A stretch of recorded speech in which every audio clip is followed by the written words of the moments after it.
This video will show you how to locate some of the information you need to evaluate material as credible for your assignment.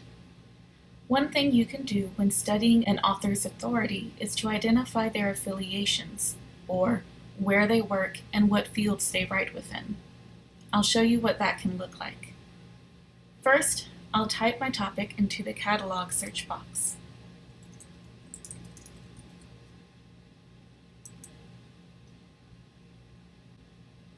Then I'll click on one of my results. From this catalog record page, I can start gathering information about this article and its relationship to my topic. At the bottom of the catalog record, I can see the names of the authors, Jeff Stone and Gordon Moskowitz. I can click each name to get an idea of what else they may have published that is available in our library. Have they written on this topic before?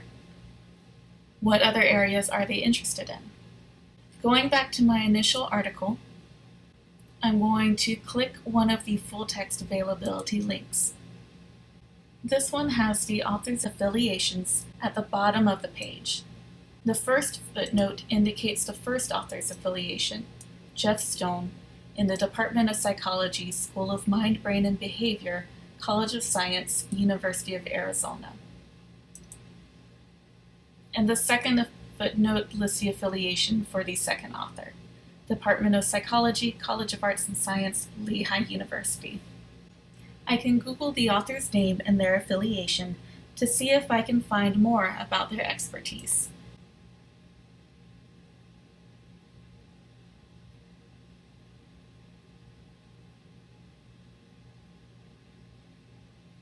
He is interested in investigating how people change their health attitude and behaviors, understanding the role of implicit bias in health disparities, and studying social factors that include performance in his sports.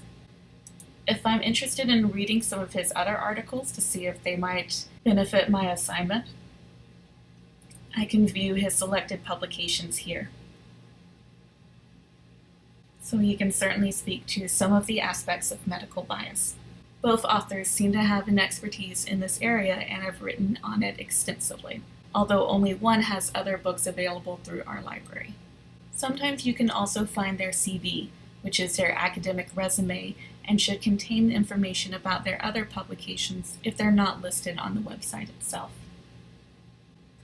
When judging for accuracy, you can look at some of the references used in the article to understand where they are getting their own information from and how they provide evidence for the different claims they make.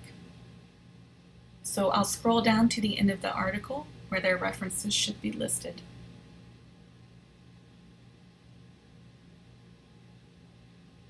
When I go back and read this article, if there's a specific point that I'm interested in, I can locate the reference, which in this article is noted through the use of footnotes, and scroll down to that corresponding footnote number or numbers to look at those articles.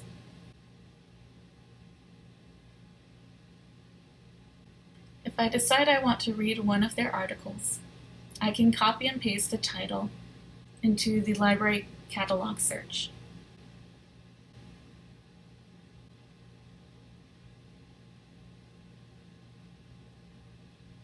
And typically I can view the article. If it's not located in our library, you can ask a librarian for help in locating that article. And I can view it here from our research library subscription. If you're unable to find the title, you can also look up the journal itself. In this reference, they use an abbreviated title for the journal, but I can still add that to the catalog search and see that the same abbreviation actually stands for the Journal of General Internal Medicine. So now that I know what it stands for, I can search the full title and view it directly. We have articles in this journal available from 1997 to the past year. So 2020 will not be available, but 2019 will. In the journal itself, I can search within the publication for the title itself.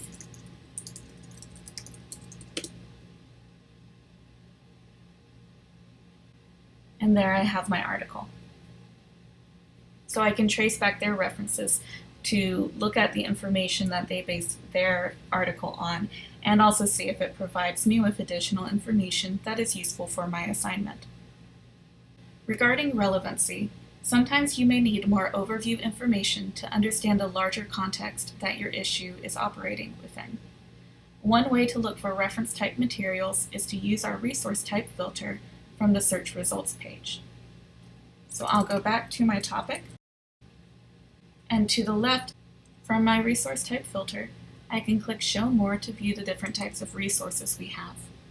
Our encyclopedias, dictionaries, and other overview reference material will be listed under Reference Entries. Objectivity is more difficult to evaluate, partly because few things are purely objective. The more transparent an article is about what they are doing and how they did it, the better you'll be able to tell for yourself if it is credible. For most research articles, you can see this through any method section they may have.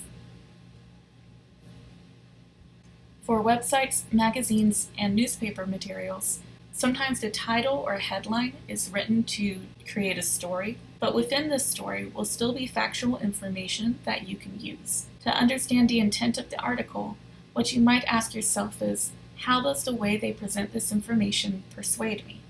You can also ask yourself, which parts of this text are factual statements that you can look up and verify, and which parts are to frame the story. You can still use subjective material, and it may even help you prove how certain groups discuss information in different ways. Whether or not subjective material is useful to you will depend upon the purpose of the article and its goal in providing information, your own goal for using this information, and the purpose of your own assignment. If it's more of a news event or other factoid, you can also use Google to see if something reported has happened in a way that is confirmed by multiple reputable places.